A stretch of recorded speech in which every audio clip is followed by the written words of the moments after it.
dans le cadre de la lutte contre le terrorisme.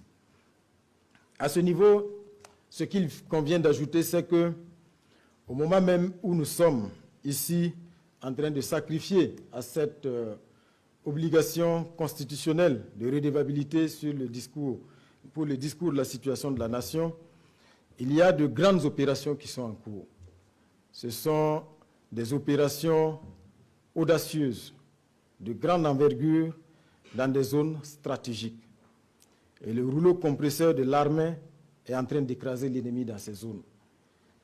La guerre de haute intensité est effective dans ces zones. Vous remarquerez une chose, chaque fois que l'armée marche sur l'ennemi, il y a beaucoup de manipulation.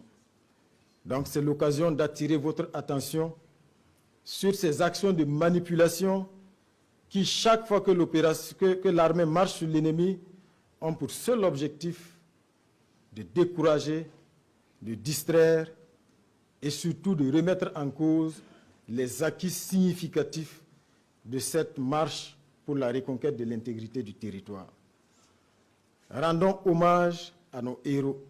Chantons les louanges de nos forces combattantes qui, à l'heure où nous sommes en train de sacrifier à cette obligation, sont en train, au prix de leur vie, d'amplifier la dynamique de reconquête du territoire. Ces forces-là sont en train de mettre pied dans des zones qui étaient considérées comme des sanctuaires imprénables. Ils sont en train de mettre pied dans des forêts qui étaient des refuges de ces hordes terroristes, d'où elles venaient s'attaquer de façon lâche aux populations civiles, aux paisibles villageois, piller leurs biens et trouver refuge dans ces forêts. Ce travail-là est en cours et les résultats sont significatifs. Il ne faut donc pas céder à la manipulation et de toute façon, les auteurs de ces manipulations sont toujours les mêmes.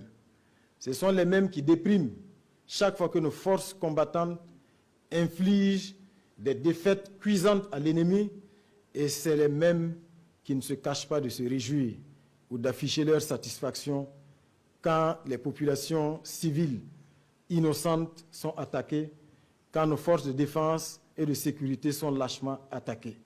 C'est le fait d'individus, vous les connaissez, et c'est le fait aussi de relais à travers un certain nombre de médias mensonges qui ont été démasqués depuis longtemps, et fort heureusement et de façon souveraine et courageuse, ces médias ont été fermés au Burkina Faso, ils ont été fermés dans tout le Sahel, parce qu'on a compris que ces médias ne sont pas là pour nous informer, mais pour manipuler, nous maintenir dans la servitude et surtout instrumentaliser nos points de vulnérabilité. Donc, les combattants, à l'heure actuelle, je vous le dis, chantez leurs louanges, parce que ce qu'ils sont en train de faire à l'heure actuelle, sont des offensives historiques, extrêmement stratégiques, qui leur permettent aujourd'hui de mettre pied dans des zones qui étaient fortement infestées, sanctuarisées, et l'opération va se poursuivre, s'intensifier, parce qu'aucune manipulation ne passera. Et le chef de l'État l'a dit, cela sera réaffirmé ici, aucun centimètre carré du Burkina Faso ne sera cédé. Non seulement aucun centimètre ne sera cédé, et la seule issue pour ces hordes de barbares, pour ces terroristes, c'est de déposer les armes. Il n'y a pas une autre alternative. Donc aujourd'hui, vouloir se cacher derrière une quelconque manipulation pour penser affaiblir la dynamique, c'est sous-estimer le sursaut du peuple burkinabé derrière les combattants.